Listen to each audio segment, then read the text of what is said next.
So this is going to be the last of the plant chapters. It is the newest plant group, basically taken over the world. Rose to prominence in the middle of the dinosaur era.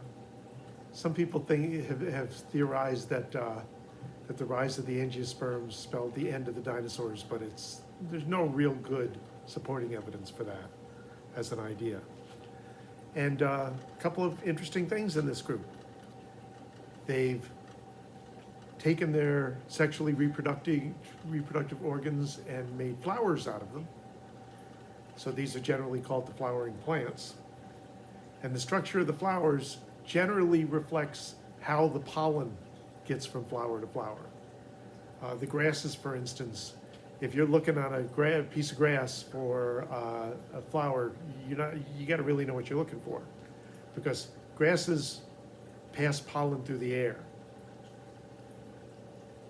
If you're using a pollinator to move pollen, then you want to let it know when the pollen's ready. So showy flowers that have colors that set them off in the green background and have little landing spots for pollinators. In fact, you can tell from the structure of the flower whether the pollinators are crawling in or flying in and how they get into the flower, because the flower both needs to put pollen on the pollinators and pick pollen off of the pollinators when they get there, and provide some sort of bribe, usually food of some sort. Although there are flowers that produce a scent like a female beetle, and they look like the back end of a female beetle, and the male beetles come in and mate with what they think is a female beetle. And the parts of the flower that need the pollen come down and touch the back of the beetle, laying pollen on and taking pollen off while the beetle's doing its business. So it's really fake bribe, but it works. The other thing that angiosperms produce, not worms. It says, egad, it's got Uncle Jake. The old, really old joke of what's worse than finding a worm in your apple is that's finding half a worm in your apple. Anyway, fruits is that a fruit can be edible, but that's only one type of fruit. A fruit is a structure produced by an angiosperm that maximizes its chance of getting its seeds away from the parent plant. So if you can get a seed spreader to eat the fruit and pass the seeds, that's a pretty effective way of doing it. And a lot of fruits do that. But if you're going through the bushes and you come out and you got prickers all stuck on your legs, those are fruits also. Adhering to passing animals and having it drop off somewhere else, that works pretty well. Coconuts are pretty effective fruit, spreading from island to island because they float in the water. The thing about fruits and vegetables is more of a governmental labeling sort of thing. And there are some plants that we eat that were fruits at some point in the past, but while we were breeding them for certain edible traits, they often bred out the ability to actually be reproductive structures and to have viable seeds in them. Bananas don't have viable seeds in them. And those are all reproduced asexually by taking a cutting from one plant and transferring it to the bottom of another plant. Seedless oranges are done that way. Watermelons sort of are done that way. That's the seedless watermelons. You ever wonder how you get a seedless plant in the next generation? Well, it's all asexual reproduction, making genetic copies of the original mutant that wasn't producing seeds. Farmers are not crazy. They go, oh, wow, an orange with no seeds in it. People don't need to bite down on them and spit them out and all that other stuff. Well, how do we make more of these? Same thing with seedless watermelons.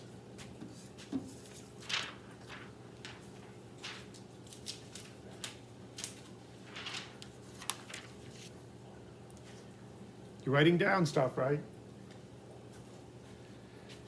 So, again, you've got stems, leaves, and roots, cuticle, and a type of pore called a stomate, which is a pore that opens and closes, is sometimes in the stems, but a lot of times in the leaves.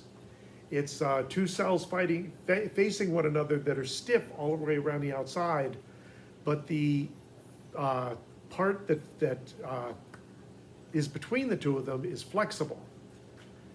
And they are capable of moving water out of the two cells, and that flexible thing shrinks back and makes a hole.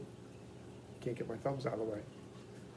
For carbon dioxide to come into the plant, unfortunately, water to leave the plant. And then if they put water back into those two cells, they close the pores. So those are stomates. Stomata is the, you'll see sometimes because that's the Latin. You've got both what are called herbaceous stems, which are green stems, and woody stems, which I talked about with the gymnosperms, which are this barked brownish stuff.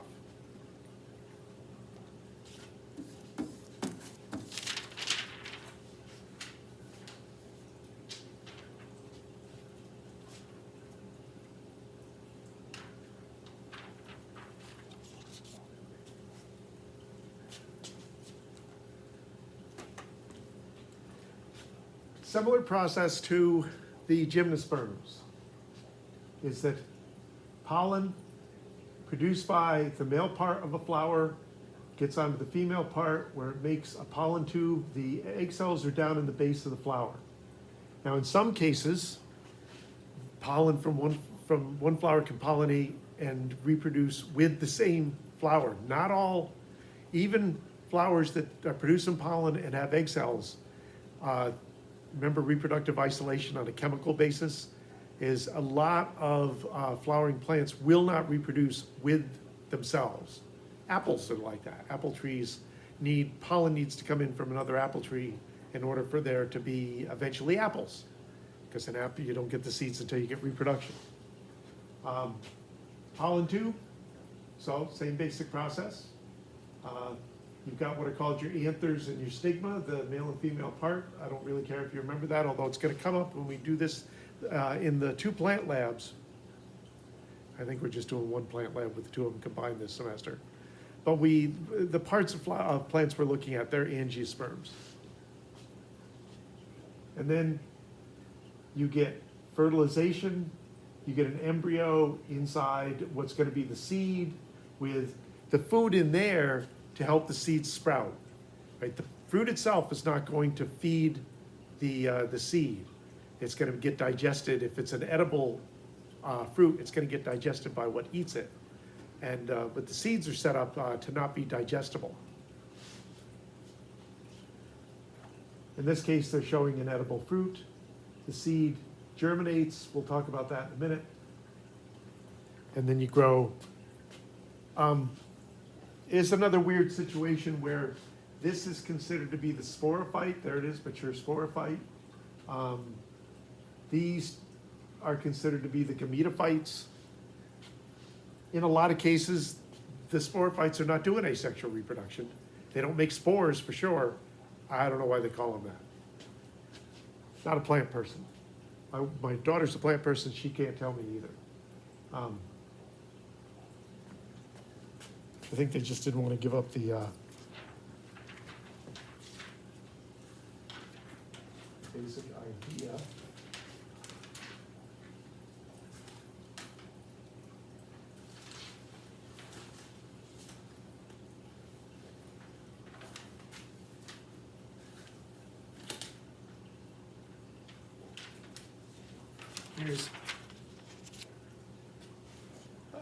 This is a section through a seed, showing the embryo, showing the food material, showing maternal tissue, the tissue from the flower around it.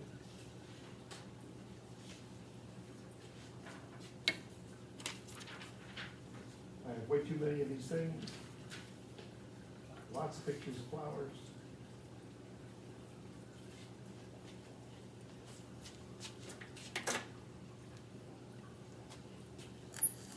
I'm going to go back here.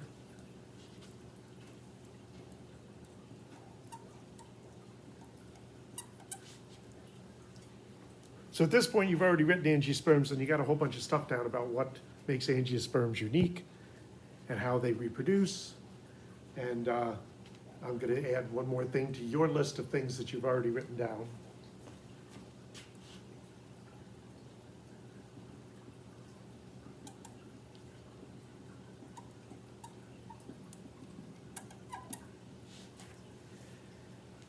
So the seed winds up somewhere, and it will sprout when the time is right. How does it know when the time is right? Different seeds have different cues that they respond to. It may be temperature. It may be if they tend to wind up someplace where they actually have access to light, a lot of them get buried, so light's not a good indicator. It could be day length. It often isn't just hitting a temperature threshold, it's hitting that temperature threshold on repeated days. That's why in the wintertime, if we get a long warm spell, we get like a week of warm temperatures, you'll start to see stuff sprout. But if we get a day of warm temperatures or even a couple of days, you don't tend to see stuff, coming up in the lawns until you hit spring and you get a sustained amount of temperature. Could be wetness. It could be because the seeds are going someplace. It could be certain available minerals from the soil that they've landed on. Is that you never know, each type of plant, they've mostly worked out when it knows to germinate. So it's all feedback from the environment. What comes out of the seed, though, is a little bitty seedlet and a little bitty rootlet.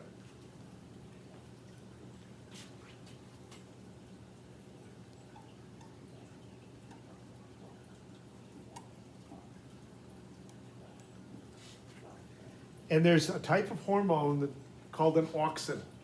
It's a whole bunch of different types of auxins, but these particular auxins are involved in making the plant grow in certain directions. Now the auxins they'll settle. They're liquid and they settle. So if this is going to be the stem, they settle to the bottom. Now in a stem, the auxins they boost growth. They make these cells grow faster than these cells, which makes this side longer than that side, and it makes it curve up. When it's pointed up, it's now settling this way. All the growth is even. It keeps going up. If this is a root, they settle to the bottom. It retards the growth down here. It makes them grow slower, which makes this side grow faster, and that bends the root down until it's pointed down, and then they're settling evenly. And so it's a very neat, simple system for making sure the stems go up and making sure that the roots go down. A sprouted plant, something that auxins will do also is that they will migrate away from light. So if you have a house plant, you've got the house plant here and the windows over here, the light's coming in this way, then the stems, the auxins will migrate away from the light, make this side grow faster, and will bend the stems so that the leaves orient to the light. So it's a pretty simple feedback mechanism, pretty neat trick.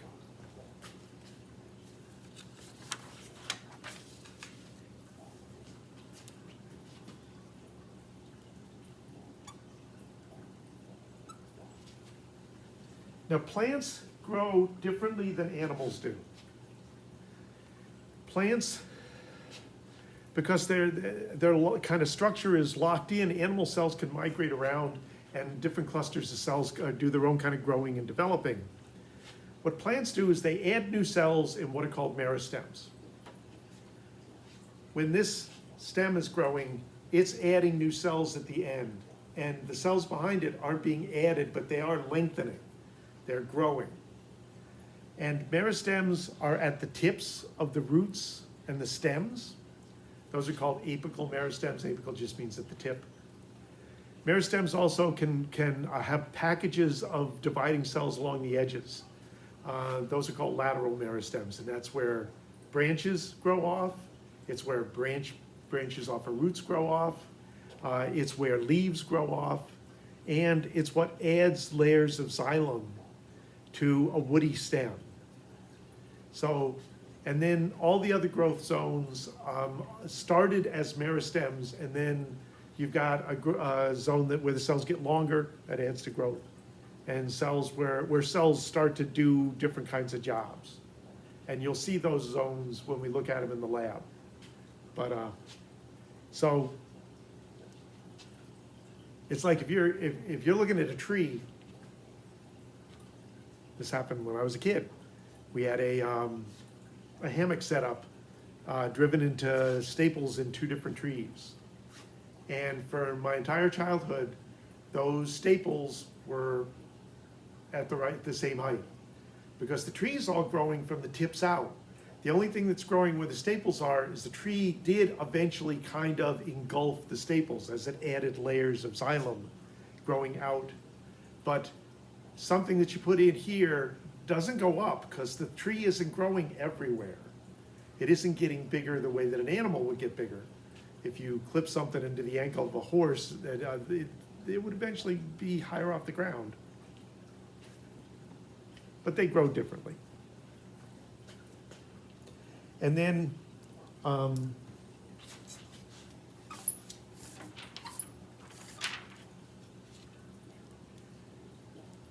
see this ring right here, Jimmy? That's another time when the old fellow miraculously survived some big forest fire. Tree rings are a record of the growth of a tree. How? Well, every ring is a year. How the heck does that work? This tree is adding cells in a ring just underneath the bark. When things are growing well, the cells are bigger, they're more spaced out. They produce a light ring. When things are not growing so well, like during the winter, they're still growing during the winter, or if you're in a place where instead of cold and hot, it's wet season and dry season, during the dry season, the growth's not so great, and the cells are smaller and more packed together. And so a tree ring is a light ring and a dark ring. The light ring for the good growth season, the dark ring for the bad growth season, and it's a record of those. If the good growth season's not so good, that white light ring is going to be very thin and narrow, and the cells won't be as big.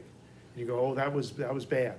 Around here, if a tree's old enough, the year without summer that I talked about, when there was a volcanic eruption and it snowed in New York in July, it was a terrible growing season. You could see that in the growth rings of a tree that's still around but lived through that particular year.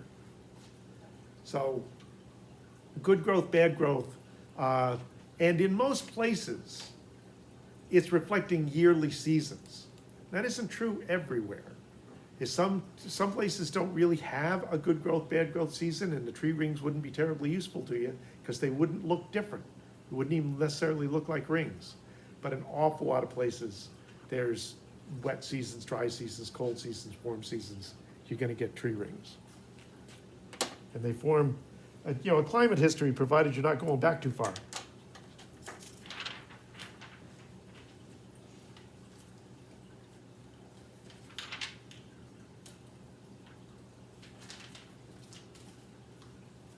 Angiosperms separate out into 2 subphyla called the monocots and the dicots. And there's a decent number of differences between the two. Now, why do these differences exist? Who the heck knows? Is that I don't know of any rational evolutionary reason why one group has flower parts that tend to be multiples of 3 and the other one has flower parts that tend to be multiples of 4 or 5. Is that maybe there's differences in how the leaves are constructed, and that makes sense, how the roots are put together, and that makes sense, but some of the stuff is just weird. Monocots are called that because the cotyledon, a little bit of food in the seed, there's only one of them. Dicots have 2 food packages in the seed. Like a peanut, a peanut comes apart into 2 pieces, that is a dicot. Cotyledon for the cot. It actually turns out, way back when we talked about male and female, and I talked about how females produce 1 egg cell, functional egg cell, and then 3 polar bodies. In dicots, they fuse a couple of the polar bodies and use that to actually put more food in. And as far as I know, they're the only living things that use those discard polar bodies for something useful. Nothing else really does. But you got a pretty decent list of differences. I'm going to add something to the list when we get through this, but I'm gonna show it to you, and I'm gonna expect you to write this down. You can make yourself a good, one of those nice tables with 2 columns in it, like I did for sperm and egg cells, and that'll work fairly well. 1 cotyledon in the monocots, 2 in the dicots. One thing I like to do, if you're at all familiar with plants, is to have a good example of each one in my head. I think of corn for monocots, because I've shucked corn, and the leaves on the outside of the corn cob are honest to goodness leaves. And you can see how the veins all run the length of the leaf. They're parallel to one another. Now for dicots, I tend to think of a maple tree, and there's your maple tree. And the leaves, the veins are a branched system where there's a big one in the middle and then smaller ones branch out. In the stems, the xylem and phloem are in these little collections called vascular bundles. And in a monocot, they're kind of just sprinkled all over the place. In a dicot, they're arranged in a ring. This connects to another connected function or feature. Dicots, if you're looking for woody plants in the angiosperms, they're always going to be dicots. There are dicots that have green stems that are herbaceous, but this ring structure allows the building of tree rings. So if you're looking at angiosperm trees, you're looking at dicots, whereas monocots are, many of the green stemmed ones. While I'm on this subject, you'll see this in the lab. It's weird. This set of rings in the stems is actually in the roots of the monocots. Monocots have a ring of vascular bundles in their roots. And what these guys have in their roots is a little core of vascular bundles. So that's another difference between the two. If you're looking at slices through stems and roots, you can see the difference. Sometimes if you just crack the stem, you can see the difference by eye. I mentioned this before. The flowers, the parts of the flowers, not the flowers themselves, but the flowers come in the pieces inside the flower come in multiples of 3 for the monocots. So there'd be 3 petals or 6 petals or 9 petals or 12 petals or 15 petals. And the anthers, the things that make the pollen, there'd be 3 or 6 or 9 or 12. You get the basic idea. The little collections of egg cells in the base that would be 3, 6, whatever. And in the dicots, those are in multiples of 4 or 5. Now, of course, there's overlap. 12 is a multiple of 3 and of 4. So if you get something that's got 12 petals, and it's not necessarily going to tell you. A lot of times when you're trying to figure out which one you've got a couple of things you can look at on a plant to figure that out. I mean, maybe you don't even have a flower to look at for some plants. Leaves are usually your best giveaway, because usually there's leaves on a plant. The root systems. When you pull grass out, it tends to have this kind of all fibery kind of root system. When you pull a carrot out of the ground, that's a real extreme example. You get this one central root that's the carrot, and then all these little bitty roots coming off of it. If you have dug away from the base of a tree, big old tree, big old roots going into the ground, you dig like 15 feet out, it's like, what happened to the big old root? Well, it got just so far from the tree, and then it split into many little bitty roots. The grass one is called the fibrous root system, and the one with a big root or multiple big roots that suddenly go into little roots all of a sudden is called a taproot system. These are the major differences between the 2 different groups, the monocots and the dicots. And you better believe you're going to get asked that. There's been a long history of coevolution between plants and animals, the angiosperms especially. The pollinators, where the flowers come up with effective bribes and effective colors that the animals can see, because not all animals can see the same colors. Also the bribes for fruit, but also animals eat the plants too, and there's a lot of battling going on there where the plants try to keep themselves from being eaten too much by the animals.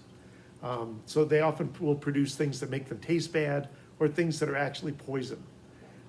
We like those because a lot of our recreational drugs are actually neurotoxins that plants make to kill bugs. Is that the active ingredient in marijuana, the active ingredient that they use for cocaine that's out of the poppy seeds, the active ingredient in, okay, there's another one that in tobacco, nicotine. All of those are produced by the plant to kill bugs. And then there are bugs that have evolved to be able to still eat the plants anyway, is that they're resistant to the effects of the poison. But there's a lot of coevolution and kind of an arms race going on, or a cooperation race going on, that's been going on for millions and millions and millions of years. Okay, that's it for the plant chapters.